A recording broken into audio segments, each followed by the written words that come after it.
Bonjour à tous et bienvenue sur ma chaîne YouTube, je suis Yoann Meyer. Aujourd'hui nous allons parler du Three-Way Handshake TCP, la demande de connexion entre un client et un serveur web. Donc nous allons voir le déroulement d'une demande de connexion TCP vers une ressource web. Donc avant de passer à la trace réseau, nous allons voir le déroulement de connexion TCP d'un point de vue théorique.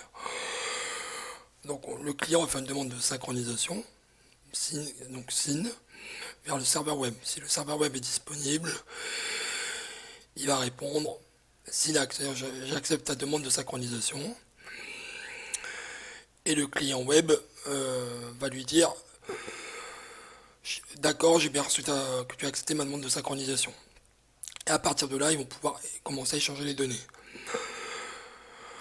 Donc comment se déroule le SYN? Donc, le client va interroger le serveur web avec son IP ou son DNS plus un port TCP. Donc, pour le serveur web, c'est les ports 80 ou 443 quand le flux est crypté.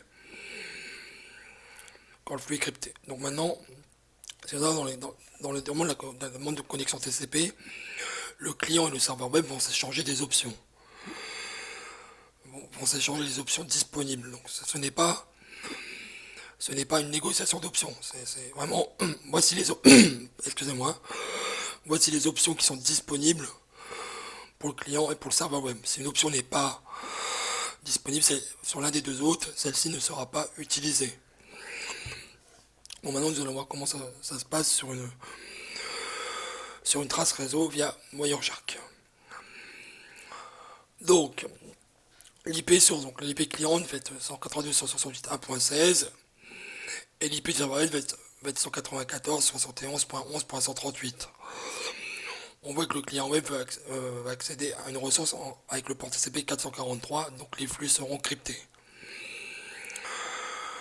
Donc, comme on voit, la demande de synchronisation c'est un SYN. Donc, dans ce SYN, donc, si on va dans le détail du paquet, le flag de synchronisation est bien activé au niveau TCP. Donc ce qu'il faut savoir dans cette demande de synchronisation, il va présenter ses options TCP. Donc il va présenter sa taille sa taille de fenêtre de réception TCP, qui est à 64 kg, donc il va pouvoir recevoir 64 kilo-octets de données maximum sans acquittement TCP. Ensuite il va dire je peux accepter 1460 octets de données sans les en-tête.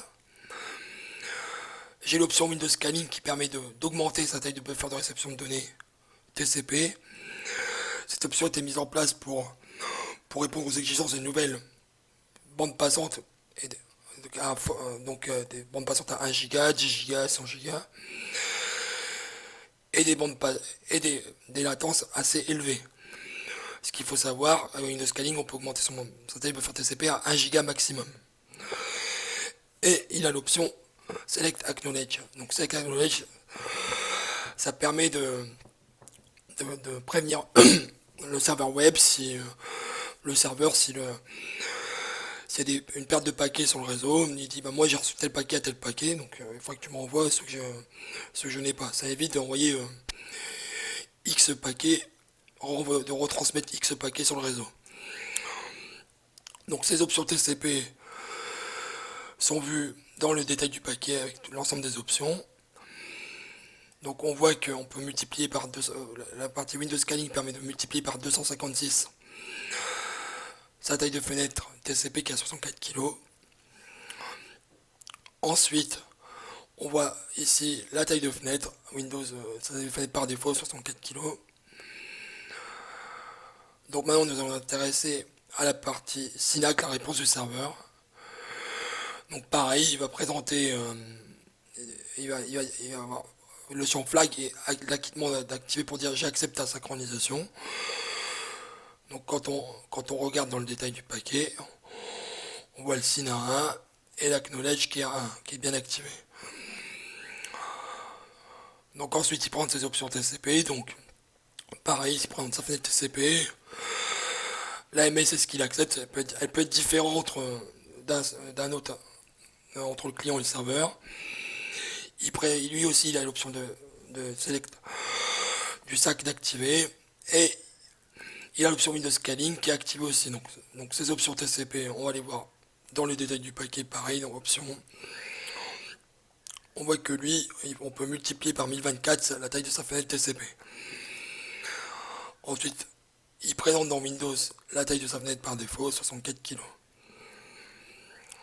Donc ensuite, le serveur, dès que le poste de travail a reçu le SYNAC, il acquitte bien la donnée. Et il dit ok, il acquitte bien la demande de synchronisation acceptée.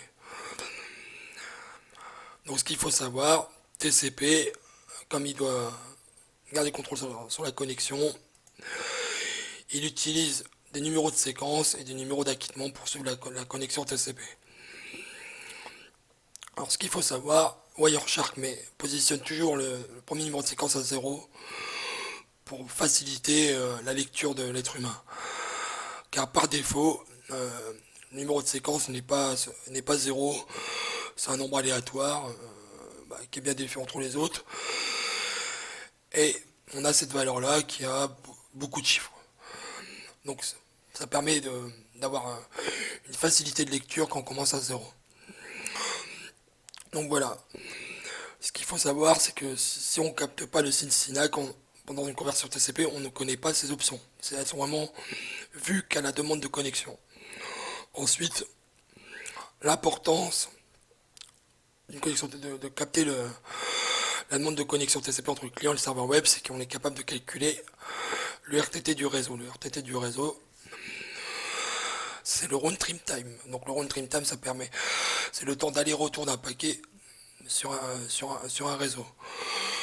Donc au niveau de Wireshark, il le calcule entre le SYN et le SYNAC. Donc là, on voit RTT en vert. Donc le calcul se fait ici. Donc, il faut savoir que ma trace réseau, je l'ai prise sur le client. Donc si j'aurais mis ma trace réseau sur le serveur web, le RTT ne serait pas du tout le même, parce qu'il aurait vu entre le SYN et le SYNAC. Donc nous allons voir dans Wireshark quel est le RTT du réseau pour cet échange. Donc pour ce faire, on va se positionner sur le deuxième paquet, le SYNAC. On va aller dans le détail du paquet dans le TCP et on va descendre dans la partie séquence analyse. Et là, on voit IRTT, donc initial RTT, est égal à 52 millisecondes. Aussi, on aurait pu le voir autrement avec le champ delta time. Donc c'est un champ qui permet de calculer le temps réseau, le temps entre le paquet reçu avant le paquet reçu et le paquet suivant. Donc là on voit qu'il est à 52 millisecondes, comme c'est les deux premiers paquets, ça permet rapidement de voir le RTT réseau de cette façon-là. Donc voilà, j'ai terminé pour cette seconde vidéo, j'espère que cela vous a éclairé sur la demande d'échange de connexion TCP. N'hésitez pas à commenter ou à vous abonner sur ma chaîne. Je vous remercie et à bientôt.